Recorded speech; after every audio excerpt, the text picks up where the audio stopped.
Where is Jedi Knight Cal Kestis? 4 months since his announcement in-game, we have yet to see his full kit and the character model in-game. So far, the only thing we have for him are his requirements and of course his darkened portrait. Given that CG is still withholding information about him, this begs the question, should you go for him alongside the Leviathan?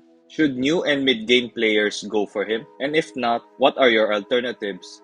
Let's answer the first question to this. Should you go for Cal Kestis alongside the Leviathan? Given the data based on swgoh.gg, going for both is very resource intensive. Cal Kestis alone would be needing a total of 1,200 kairos from his requirements, of course. And adding that from the Leviathan, you will be needing a total of 3,200 kairos. So that's a lot of kairos if you're planning to go for both, especially when you're doing this from the ground up. This is of course not considering the relics that you will need to unlock the Leviathan. And thankfully, Jedi Knight Cal Kestis doesn't need any relics since most of his requirements to unlock him are only up to gear 12. So that's your saving grace. Now that you have an idea of the farming that you would need, between the two, you should be going for Leviathan since having another ship will be a big game changer in GA. You cannot go for both because of the resources that you need to get everything up, which will include the time to get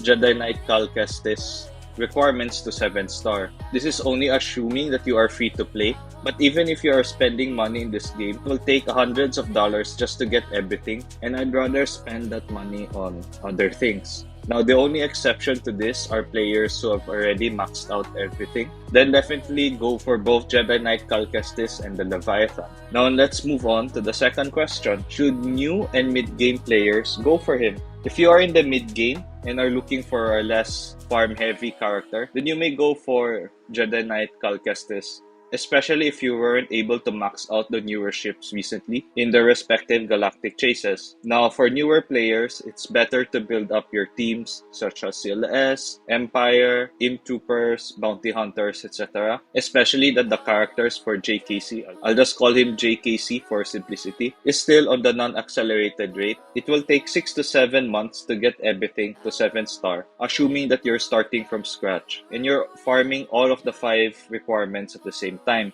For a video about the early game teams to go for, card on the top right hand corner for you to visit. Now going back to the discussion, lastly, what are your alternatives if you're not going for JKC or the Leviathan? Now for mid-game players, you can go for any journey guide character such as Gas, Malak, or JKL if you haven't farmed them up yet, or even better, go for Jabba the Hutt since it's the best galactic legend right now because of the crate trade. For endgame players, similar for mid-game, go for Jabba if you haven't gotten him yet, but if you have everything as mentioned before, then of course you may go for the Leviathan since the ship is going to change the fleet meta on both GAC and the fleet arena. So to end the video, though Jedi Knight Cal or JKC has the lesser gear requirement, it doesn't mean you should go for him immediately.